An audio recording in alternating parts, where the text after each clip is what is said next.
बिस्मिल्लाहिर्रहमानिर्रहीम। अस्सलाम वालेकुम डियर स्टूडेंट्स, मैं हूं आपका फिजिक्स टीचर आदिल शहजाद और आप देख रहे हैं अपना पसंदीदा YouTube channel Physics Valley. Dear students, आज की वीडियो में हम आगाज करने जा रहे हैं 9th की फिजिक्स, उसका चैप्टर नंबर 2 काइनेमेटिक्स। और याद रखें ये 2025 वाली न्यू बुक का चैप्टर नंबर 2 हम शुरू करने जा रहे हैं। बहुत सारे बच्चों के मैसेजेस आ रहे थे, कमेंट्स भी डिफरेंट वीडियोस में कर रहे थे कि सर 9th का सिलेबस शुरू किया जाए।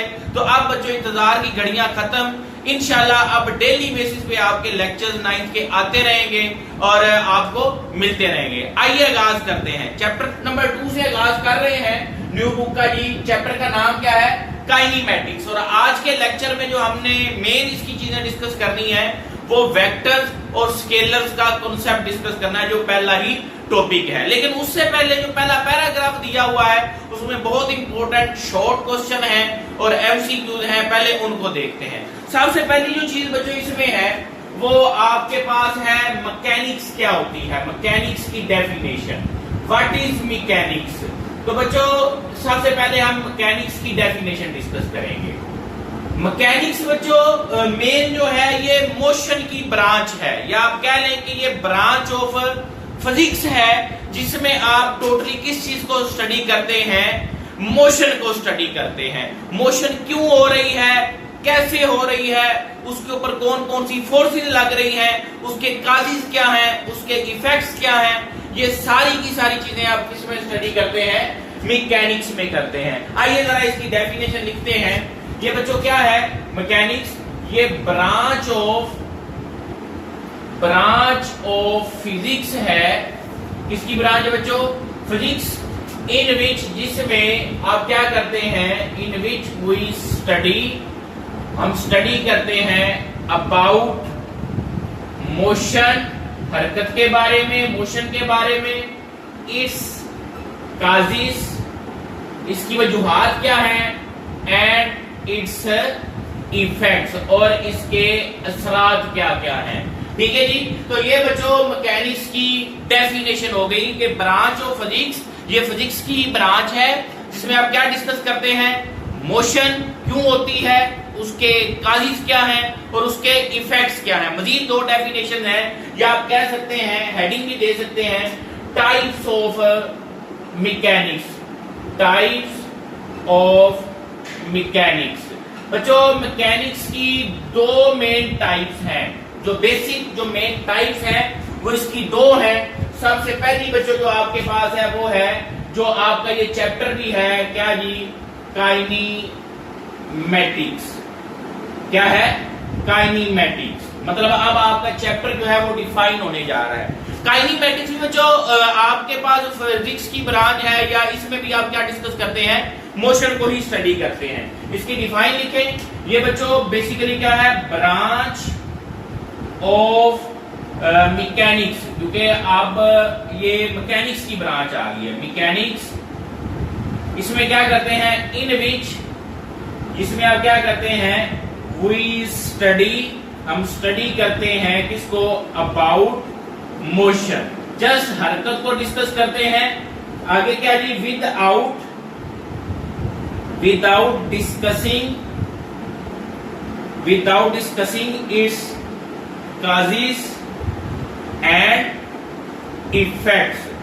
मतलब आपके पास अगर कोई बॉडी मूव कर रही है, इस रूम में एक अगर फैन चल रहा है, बस उसकी मोशन को आप ऑब्जर्व कर रहे हैं। वो क्यों चल रहा है, कौन सी फोर्स उसको चला रही है, उसके पीछे कौन से जो अवामल है वो कार फरमा है, अगर उसकी मोशन रुकेगी तो वो कैसे रुकेगी, वो क्यों रुकेगी, ये इसमें आपका जो कह लेंगे कि वो उसमें कंसर्न नहीं है आपका। काइनेमेटिक्स आपको सिर्फ ये बताएगी कि ये मोशन हो रही है या मोशन को डिस्क्राइब करती है। ठीक हो गया जी। तो ये ब्रांच ऑफ फिजिक्स हो गई या mechanics, in which we study about motion. Just आप किसको स्टडी करते हैं? मोशन को स्टडी करते हैं, ना ही आप उसका काजिस को जानते हैं, ना ही आप उसके इफेक्ट्स को जानने की कोशिश करते हैं। कोई चीज है वो यहाँ पे मूव कर रही है, वो यहाँ पे मूव कर रही है, वो आगे को कर रही है, वो ऊपर को कर रही है, करती रहे, आपको कंसर्न नहीं है उसकी वजह क्या है, बस आपने मोशन को स्टडी करना होता है। ये क्या है? काइनेमेटिक्स। अब दूसरी जो ब्रांच इसमें इसकी है बच्चों वो है डायनामिक्स। क्या है? डायनामिक्स। अब डायनामिक्स को कैसे डिफाइन करेंगे? डायनामिक्स बच्चों आपके पास ये भी ब्रांच ऑफ मैकेनिक्स है, ब्रांच ऑफ मैकेनिक्स इन विच, जिसमें आप क्या करते हैं, वी स्टडी, हम स्टडी करते हैं किस चीज को? स्टडी अबाउट मोशन, मोशन को ही स्टडी करते हैं। और क्या करते हैं? And its causes and effects. जी हाँ बच्चों, अब आप क्या करते हैं, डायनामिक्स में आप डिस्कस क्या करेंगे कि मोशन हो क्यों रही है, उसकी वजह क्या है, उसके असरात क्या है, कौन कौन सी फोर्सेस जो है वो इस मोशन को प्रोड्यूस कर रही हैं, ये सारी चीजें आप इसमें डिस्कस करते हैं, डायनामिक्स में करते हैं। ठीक है जी, ये बेसिक आपके पास पहला पैराग्राफ था जो मैंने आपको समराइज कर दिया, उसमें से डाटा निकाल के दे दिया। ये तीनों शोर्ट के लिए बहुत अहम है। अब जो आपका पहला मेन टॉपिक है वो बच्चों है स्केलर्स और वेक्टर्स के बारे में। मैं स्केलर्स को शुरू करने से पहले थोड़ा सा आपको जो आइडिया है वो दूंगा किसका, ये फिजिकल क्वांटिटीज का। उसके बाद हम चलेंगे वहां पे फिजिकल क्वांटिटीज। बच्चों क्या होती हैं ये? पहले चैप्टर में आपको सिखाया है what are physical quantities. Physical quantities बच्चों मेजरेबल क्वांटिटीज हैं या ऑल मेजरेबल क्वांटिटीज, या वो क्वांटिटीज जिनको आप मेजर कर सकते हैं उनको आप क्या बोलते हैं? Physical quantities. ये डेफिनेशन लिख लें, all measurable quantities are called physical quantities. ठीक हो गया जी? ये बच्चों आपके पास क्या है? Physical quantities. अब जो स्केलर्स हैं या वेक्टर्स हैं वो भी आपके पास फिजिकल क्वांटिटीज ही हैं। बात क्या की मैंने? जो स्केलर्स हैं या वेक्टर्स हैं वो भी क्या है? फिजिकल क्वांटिटीज हैं। तो सबसे पहले हम चलेंगे किसके साथ बच्चों? स्केलर्स के साथ। What are scalars? बच्चों स्केलर्स क्या है? अब बच्चों ना बहुत सारी ऐसी फिजिकल क्वांटिटीज होती हैं जिनकी जस्ट मिकदार बता दें, उसका मैग्नीट्यूड बता दें तो आपका मतलब वाज़ेह हो जाता है, आपको उसकी डायरेक्शन बताने की जरूरत नहीं पड़ती। इन क्वांटिटीज को या इस जैसी क्वांटिटीज को जिनमें जस्ट मैग्नीट्यूड बताने से मतलब वाज़ेह हो जाए उनको आप क्या बोलते हैं? स्केलर। तो इसकी डेफिनेशन लिख लें, क्वांटिटीज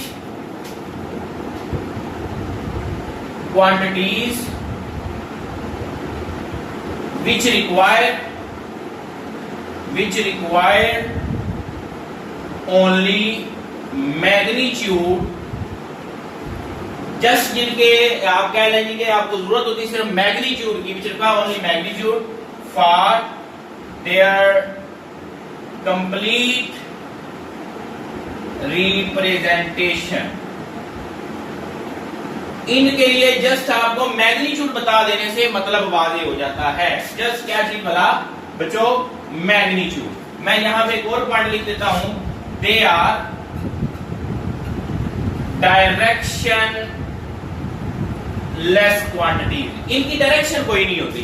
अब बच्चों इसकी एग्जांपल्स में मैं आपको बताता चलूं। एग्जांपल्स में सबसे पहले आप कह रहे हैं कि मैस, सपोज मैस है आपके पास, मैस है 5 kg। आपने 5 kg चीनी, 5 kg शुगर या 5 kg कोई भी चीज आपने कही, मतलब वाज़ेह होगा। कभी आपने ऐसा कहा है कि 5 kg 5 किलो चीनी जो है वो मशरक की तरफ जा रही थी, 5 किलो चीनी जो है वो मगरब की तरफ जा रही थी? बिल्कुल भी नहीं। जस्ट 5 kg शुगर बताने से आपका मतलब क्या हो गया बच्चों? वाज़ेह हो गया। तो आपके मजीद और एक केजी साथ कह रहे यूनिट बताने से भी मतलब वाज़ेह हो गया, डायरेक्शन की जरूरत नहीं है। इसी तरह बच्चों आपके पास स्पीड कह लें 2 मीटर पर सेकंड कह लेंगे, स्पीड, इसमें भी डायरेक्शन नहीं चाहिए होती। इसके अलावा आप मजीद क्या कर सकते हैं? एनर्जी कह लें, एनर्जी। तो ये बच्चों क्या है? ये स्केलर्स हैं। इनके लिए मैग्नीट्यूड बताने के साथ डायरेक्शन की जरूरत नहीं होती, तो इनको क्या बोलते हैं? Scalar quantity. ठीक हो गया जी? तो स्केलर क्या हुई? ऐसी फिजिकल क्वांटिटी जिनकी कंप्लीट रिप्रेजेंटेशन के लिए जस्ट मैग्नीट्यूड और उसका साथ यूनिट काफी होता है। अब दूसरी जो फिजिकल क्वांटिटी हमने डिस्कस करनी है वो बच्चों है वेक्टर्स। क्या है वो? वेक्टर। अब वेक्टर्स क्या होती है बच्चों? वेक्टर की रिप्रेजेंटेशन के लिए वेक्टर्स ऐसी फिजिकल क्वांटिटीज हैं जिनके मैग्नीट्यूड के साथ साथ उनकी डायरेक्शन बताना भी जरूरी होती है। ठीक हो गया जी? तो आप इसकी डेफिनेशन लिख लें। तो वेक्टर्स के लिए आपको मैग्नीट्यूड चाहिए और साथ ही साथ उनकी क्या चाहिए? डायरेक्शन चाहिए। तो इस तरह से आप वेक्टर्स को डिफाइन कर लेते हैं। मिसाल के तौर पे आप किसी बंदे को धक्का देते हैं, पुश करते हैं, बेसिकली आप क्या कर रहे हैं? उसके ऊपर फोर्स लगा रहे हैं। आप जो धक्का उसे लगा रहे हैं वो किसी न किसी डायरेक्शन में लगा रहे हैं। ऐसा तो नहीं है कि आप बिल्कुल एम ही आप कह दें कि उसकी कोई डायरेक्शन नहीं है। तो जब आप धक्का देंगे, फोर्स लगाएंगे, तो उसकी कोई ना कोई डायरेक्शन होगी। इसका मतलब है फोर्स क्या है? वेक्टर है। तो अब आप इसकी एग्जांपल्स की तरफ आ जाएं। एग्जांपल्स में बेटे सबसे पहले आप क्या लिखें? फोर्सिंग। मतलब 50 न्यूटन अगर फोर्स है, 50 न्यूटन फोर्स, तो ये 50 न्यूटन फोर्स किसी डायरेक्शन में लगेगी। तो साथ आप उसकी डायरेक्शन भी मेंशन कर लें, ईस्ट या वेस्ट या नॉर्थ या साउथ, किस डायरेक्शन में आप फोर्स लगा रहे हैं। बात को समझे बच्चों? तो ये है बेसिकली वेक्टर। इसके अलावा इसकी और मिसालें आप ले लें। टॉर्क है, टॉर्क, मोमेंटम, उसके बाद आपके पास डिस्प्लेसमेंट, वेलोसिटी, एक्सेलरेशन, बेशुमार बहुत सारी एग्जांपल्स हैं जो आप वेक्टर्स के यहाँ पे नोमिनेट कर सकते हैं, आप बता सकते हैं। तो ये बच्चों हो गया डेफिनेशन स्केलर्स की और वेक्टर्स की। अब एक पोर्शन छोटा सा रहता है रिप्रेजेंटेशन ऑफ वेक्टर्स, वो भी यहीं पे बता देते हैं। आप इसका स्क्रीनशॉट ले लें, फिर मैं जो है ना एक साइड अरेंज कर देता हूं। आइए जरा अब हम करते हैं रिप्रेजेंटेशन ऑफ वेक्टर्स। ये भी बच्चों बड़ा अहम हिस्सा है। इसमें एमसीक्यूज आते हैं और शॉर्ट भी आ सकता है। Representation of vectors, representation of vectors. देखिए ना, स्केलर जो है वो तो सिंपल आप कर रहे हैं क्योंकि नंबर है, वो तो जस्ट मिकदार है। लेकिन वेक्टर की रिप्रेजेंटेशन के लिए आपको दो चीजें चाहिए, मैग्नीट्यूड और डायरेक्शन। तो इसकी बच्चों मैं आपको थोड़ा सा मजीद आसान करके बताता हूं। इसकी रिप्रेजेंटेशन को हम दो हिस्सों में डिवाइड करेंगे। एक हिस्सा कह लें सिंबॉलिक मेथड। कौन सा मेथड जी? Symbolic method. मतलब ये आपके पास होगा सिंबल, निशानी के तौर पे जो आप यूज करेंगे। दूसरा आप करेंगे इसमें बच्चों सिंबॉलिक के साथ जो दूसरा मेथड यूज किया जाता है वो होता है ग्राफिकल मेथड। तो दो मेथड हो गए आपके पास वेक्टर की रिप्रेजेंटेशन के, सिंबॉलिक मेथड और ग्राफिकल मेथड। अब सिंबॉलिक मेथड भी बच्चों आगे दो तरह का है। सिंबॉलिक मेथड कितनी तरह का है? दो तरह का है।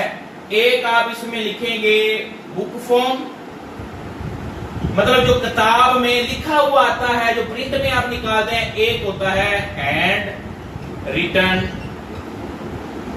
फॉर्म। बच्चों ये बातें आपको मैं बड़ी आसानी के साथ आपको समझ में आ रही हैं। इंशाल्लाह आप इनको इसी तरह से करेंगे तो आपके लिए बड़ा समझना आसान होगा। अब बुक फॉर्म में बच्चों आपके पास अमूमन जो वेक्टर आता है वो आता है बोल्ड फेस फॉर्म में। मतलब ये बी है, इसको आप थोड़ा सा क्या कर देंगे? बोल्ड। सी है, इसको बोल्ड। ए है, इसको बोल्ड। ये बच्चों क्या है आपके मतलब छोटा बच्चा नहीं जैसे इस तरह से दबा के लिखता, वैसे आप लिखेंगे तो ये बुक फॉर्म मेथड बनेगा। बोल्ड फेस इसको बोलते हैं। हैंड रिटन में बच्चों आप इस तरह से लिखेंगे और ऊपर एक एरो हेड लगा देंगे। बाल दफा बच्चे कहते हैं सर हमसे ऐसे नहीं लगाया जाता, ऊपर नहीं हाथ उठाया जाता, तो यहाँ पे लगा दें। अभी भी ये वेक्टर। बात कहते हैं तीर का निशान नहीं लगता तो भाई सिर्फ लाइन लगा दें, ऊपर नहीं लगती नीचे लगा दें। ये सारे वेक्टर को हैंड रिटन फॉर्म में लिखने के तरीके हैं। अब सवाल ये है, बच्चे कहते हैं सर जी हमें ये मेथड हाथ से क्यों नहीं लिख सकते? तो बच्चों ना जब आप पेज के ऊपर लिखेंगे, बोल्ड फेस करेंगे, कुछ बच्चे जो पावरफुल होंगे, जिनके डोले शोले अच्छे होते हैं, वो जब पूरा जोर लगा के इस तरह लिखते हैं तो इंक जो है वो काफी सारे पेजेस पे चली जाती है। तो वो उसका आपको फायदे के बजाय नुकसान होता है। पेपर में आपको पता है पेज भी कीमती होता है और इंक भी कीमती होती है। तो इसलिए आपने ये पेपर में ये वाला मेथड यूज नहीं करना। अब आ जाए ग्राफिकल मेथड। ग्राफिकल मेथड में वेक्टर के बच्चों तीन हिस्से हैं। एक है उसकी टेल, एक है लाइन सेगमेंट और एक है एरो हेड। बात को समझे? टेल क्या रिप्रेजेंट करेगी? वेक्टर के स्टार्टिंग पॉइंट को। लाइन सेगमेंट किसको? मैग्नीट्यूड को। और एरो हेड किसको करेगा? डायरेक्शन को करेगा। ये तीन चीजें होगी बच्चों वेक्टर की रिप्रेजेंटेशन के लिए। अब मैं आपको बताता हूं आपने लाइन सेगमेंट कैसे लगाना है। सपोज यहां पे बच्चों आपके पास ये एक मैंने स्केल की मदद से या यहां पे 50 न्यूटन आपने फोर्स ले लिए ईस्ट में। अब बच्चों आपने यहां पे ये लाइन जो रिप्रेजेंट कर रही है ना, लाइन सेगमेंट, ये 50 न्यूटन को कर रहा है। कैसे? मतलब आप एक प्रॉपर स्केल बनाते हैं कि क्योंकि जो स्केल है, जो फुटा होता है, आप उसके ऊपर तो सेंटीमीटर या इंचीज में रीडिंग होती है। आप स्केल बनाएंगे कि 1 centimetre is equal to 10 newton force. तो 5 सेंटीमीटर किसके बराबर होगा? 50 न्यूटन के। तो आप 5 सेंटीमीटर की ये लाइन लगाएंगे। तो ये लाइन जो है ये बड़ी अहम है, ये रिप्रेजेंट करती है मैग्नीट्यूड को। अब आपने ईस्ट में डायरेक्शन रखनी है तो आप यहां पे क्या लगा देंगे? Arrow head. ये किसको रिप्रेजेंट करेगा? डायरेक्शन को। ये टेल किसको करेगी? स्टार्टिंग पॉइंट को। तो इस तरह से आप ग्राफिकली वेक्टर को रिप्रेजेंट कर सकते हैं। तो अब जो हमने ये फर्स्ट कंप्रीहेंसिव लेक्चर में पढ़ा क्या? हमने मैकेनिक्स को डिफाइन किया, ब्रांच ऑफ फिजिक्स जिसमें आप मोशन, उसके काज और उसके इफेक्ट को स्टडी करते हैं, काइनेमेटिक्स जस्ट मोशन को, उसके काज और इफेक्ट को स्टडी नहीं करते, डायनामिक्स में काज और इफेक्ट को भी स्टडी करते हैं, स्केलर ऐसी फिजिकल क्वांटिटीज हैं जिनकी रिप्रेजेंटेशन के लिए मैग्नीट्यूड, जस्ट मैग्नीट्यूड की जरूरत होती है, वेक्टर्स ऐसी हैं जिनके साथ मैग्नीट्यूड और डायरेक्शन दोनों की जरूरत होती है। और रिप्रेजेंटेशन के दो मेथड पढ़े, पहला आपने सिंबॉलिक मेथड, दूसरा आपने ग्राफिकल। सिंबॉलिक मेथड में दो तरह का, हैंड रिटन और बुक फॉर्म। हैंड रिटन में आप एरो हेड लगाते हैं वेक्टर के ऊपर, सिंबल के ऊपर, और जो दूसरा आपके पास बुक फॉर्म है उसको आप बोल्ड फेस्ड कर देते हैं। ग्राफिकल में वेक्टर के मैंने कहा आपको 3 हिस्से होते हैं, टेल, स्टार्टिंग पॉइंट को, लाइन सेगमेंट, मैग्नीट्यूड को, एरो हेड, डायरेक्शन। बड़ा आसान कर दिया। तो ये था पहला लेक्चर। होप सो आपने इसको एंजॉय किया होगा और आपको लेक्चर लाजमी तौर पे अच्छा लगा होगा, क्योंकि आप यहां तक पहुंचे हैं तो आपको लेक्चर अच्छा लगा है तो पहुंचे हैं। तो अच्छी लगी है वीडियो, शेयर करें, लाइक करें और चैनल को सब्सक्राइब करना मत भूलिएगा। नेक्स्ट भी इंशाल्लाह आपको सारे लेक्चर जो है 1 by 1 मिलते जाएंगे। मिलते हैं नेक्स्ट वीडियो में, तब तक के लिए अल्लाह हाफिज।